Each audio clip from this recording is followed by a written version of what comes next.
this sound check first. Can people hear me?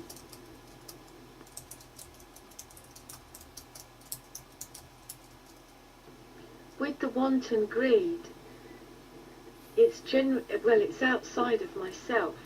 If I'm wanting something, then more than likely it's going to be spending money or outside of me, and then I come back to the now and catch the thinking, wanting these things, and that want drops away. And what I found is the spaces of the want, of the wanting energy, are fewer.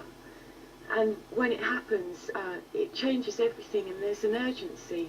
And the thing is about the one, it's easy to identify because it's, I want it now. That's the exact thing of it. It doesn't mean to say that it's wrong, if you will, to want something, but it's a function of seeing that it is that you want something. You could walk into a J.C. Penney or a Chrysler dealership or any store not wanting any particular thing, and you look up and then there's this hullabaloo, whatever it might be, and suddenly want is right there.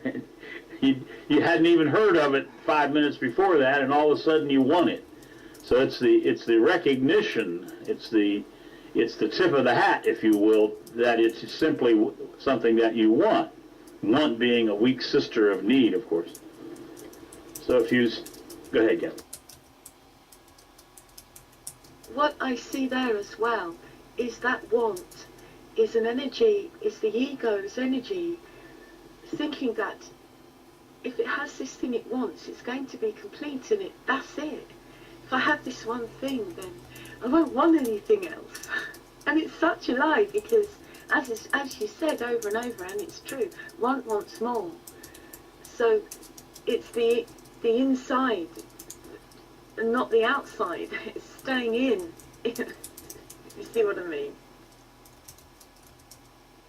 Well, yes, in a certain sense, you could say that want can only do one thing, and that's want. So if you are in that domain of action called want, you will always just want. Everything that you get will be just, in a certain sense, tossed aside, and you'll want something else. So it's always a function of more, more, more. Edward, has want been with us since the beginning? I'm looking at that right now.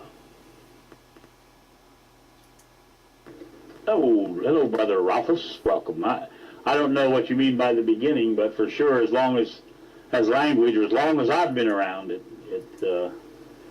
although in my upbringing there was very little want in our family. It was extremely what we would call fortunate if we got the food. Not to say we starved, but we were on the brink of broke the whole time, our family. So we didn't get much extra stuff like Timothy Campbell was talking about, the motorcycle and all that. If it was tremendously needed by the family, then maybe we got it.